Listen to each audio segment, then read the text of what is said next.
반갑습니다, 여러분. 오늘은 소통에 대한 얘기를 좀 하려고 나왔습니다. 지금은 소통하고 하나 되는 시대라고 하죠. 내가 가지고 있지 않은 것을 유튜브라든가 다른 매체를 통해서 부족한 걸 채워나가고, 또 내가 가지고 있는 나의 장점이라든가 특기를 드러내서 다른 사람들을 이롭게 하는 그런 시대에 살고 있습니다. 앞으로는 내 스스로가 누구한테 의존하지 않고 모든 것을 자신이 스스로 체험하고 알아가는 그런 시대에 살고 있다고 봅니다. 저도 상담가로서 상담을 하고 있지만, 우리가 소통에 있어서 첫 번째로 우리가 알아야 될 것이 바로 두 귀를 크게 열고 그 사람의 얘기를 들어주는 것이라고 생각합니다. 보통 저에게 찾아오는 분들은 10년이고 20년이고 어떤 분은 30년이 넘도록 이따마나 뭔가 엉을해진 것이 가슴에 있어서 그것을 제대로 풀지 못하고 밤잠을 설치고 우울증과 조울증 혹은 두려움에 내 자신이 어떻게 인생을 살아야 될지 모른다고 본인들 얘기를 틀어놓는 분이 많이 계십니다. 이분들이 왜 가슴에 엉어리가 졌을까요? 한마디로 이분들의 얘기를 제대로 들어주는 주변에 그런 사람들이 없었기 때문이죠. 그래서 그것을 내 자신이 답을 얻지도 못하고 끙끙끙 앓다가 그것이 딱딱하게 굳어져서 결국은 혈관을 막고 질병을 초래하는 그런 상황까지 가게 되는 것입니다. 사람이 불통하면 기혈이 막히는 겁니다. 그래서 내 운까지도 막아버려요. 가슴에 답답한 것이 있으면 풀어나가야 돼요. 그래서 소통에 있어서 첫 번째는 상대의 말을 귀를 쫑긋해서 깊이 있게 들어주셔야 돼요. 상대의 얘기를 소중하게 귀담아 듣다 보면 말하는 상대가 그걸 알기 때문에 도리어 들어주는 사람에 있어서 고마움을 느끼게 돼요. 내가 마음을 열고 들어주면 그분의 막혀있던 기운이 뚫려지고 어느 한순간 속이 후련하고 뻥 뚫리는 그런 기분을 느낄 수가 있습니다.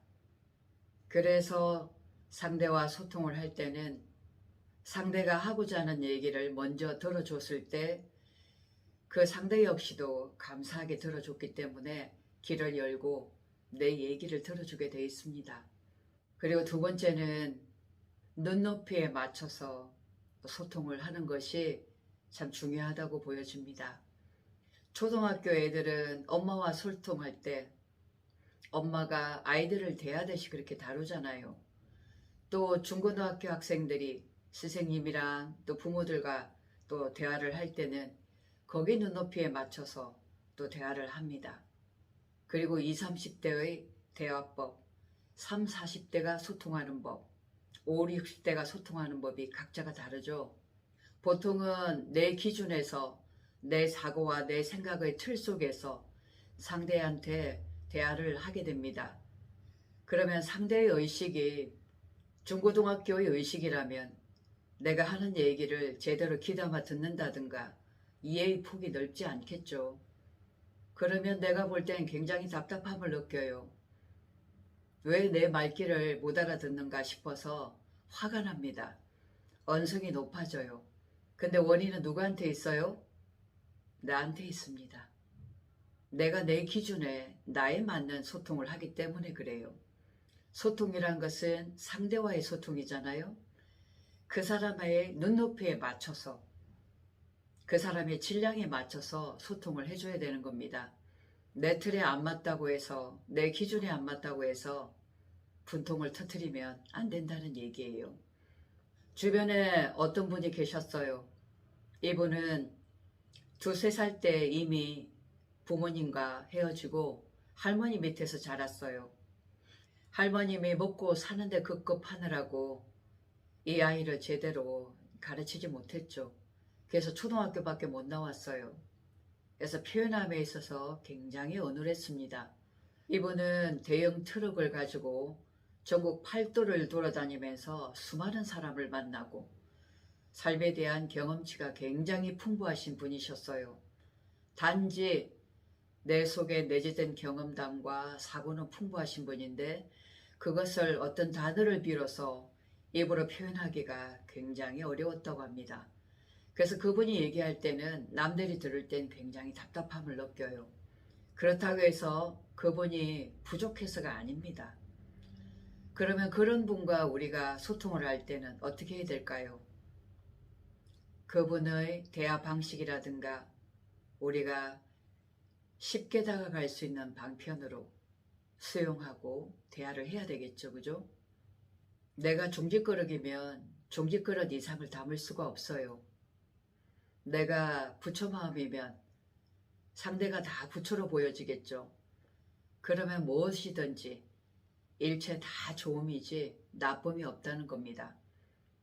내가 담을 수 있을 만큼 그렇게 받아들이기 때문에 대화의 방식도 받아들임의 방식도 그만하다는 얘기죠. 그래서 대화라는 것이 서로 주거니 받거니를 해야 되잖아요. 그래서 그분의 눈높이에 맞춰서 대하는 것이 정말 중요하다 이렇게 보여집니다. 그리고 세 번째는 상대가 거지든 상대가 감옥에 갔다 나온 사람이든 상대가 언어를 포악하게 쓰든지 간에 인정하고 존중하는 태도를 취한다는 것입니다. 각자의 자라온 환경이라든가 생활 방식에 따라서 소통하는 방식이 제각각이 다 다릅니다. 표현 방식의 뿐이지 내 의견을 그대로 그 수준에 맞게끔 소통하고 있는 겁니다. 근데 자꾸 나는 내 틀, 내 기준에 맞춰서 상대를 평가하고 있거든요. 그것은 상대평가입니다.